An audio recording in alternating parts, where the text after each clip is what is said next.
would not look directly. I'm going to look directly at it. I am better than the light.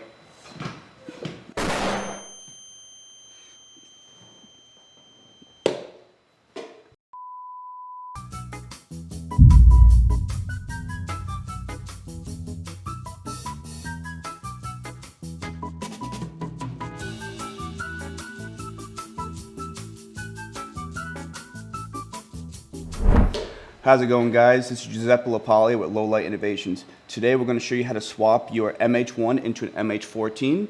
We're going to go through the step-by-step procedure, and yeah, we're just going to make sure you guys can do it right. And if there's any concerns or questions, obviously I'd recommend going to a dealer or a builder because they will have the proper equipment to do it right.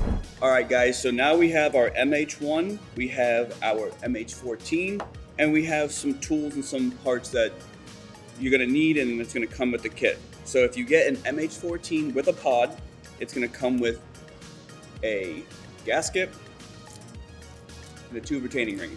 If you are getting just the MH-14 without a pod, you're only going to receive the screws, and that's it. You're going to be swapping over pods, so the gasket and tube retaining ring is going to be something you're going to be moving over. So I'm going to move this out of the way, move the spinny guy out of the way, and let's get to it.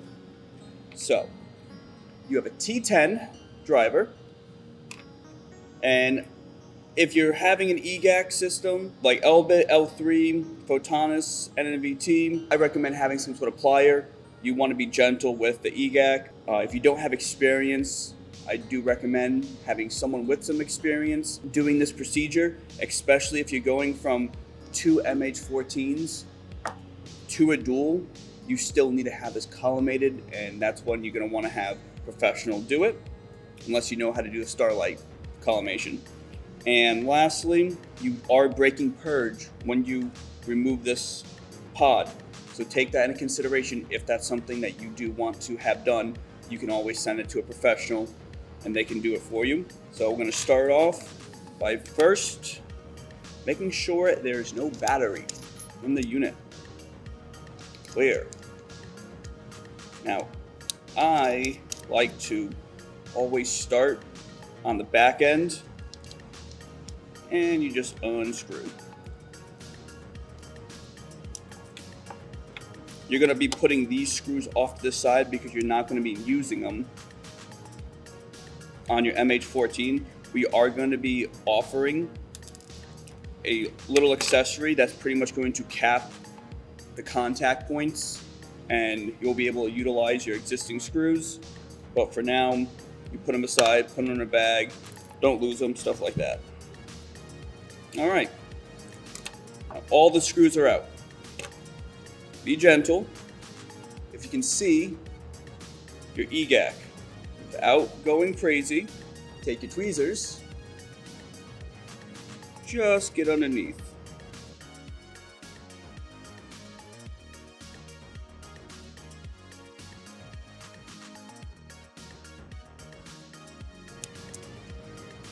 Pop that bad Larry out. Again, you're going to want to take your gasket and put this off to the side. If you have a pod that's a square style gasket, not a round, please contact us because we do have a different type of gasket for you. It's going to be within the first 500 devices or any of them that was going from a Gen 1 to a Gen 2. But that being said, take a gasket, set it in place, line up your EGAC, big pin, little pin.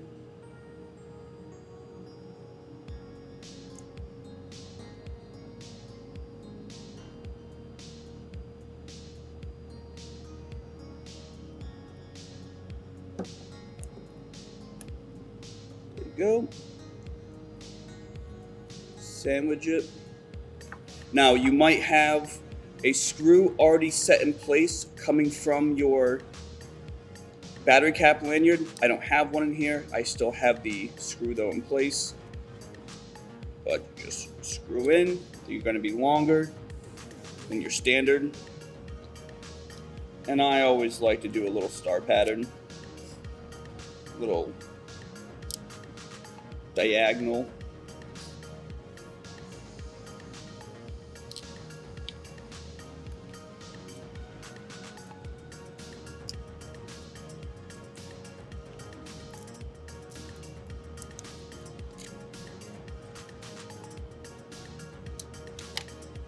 And that's how you do it. Now this has been converted into a MH-14. Your purge will be right here, and that is where, if you would like to repurge or purge, that's how you access it. Besides that, that's the steps. Thank you guys for watching. If you did enjoy this video, like and subscribe for more.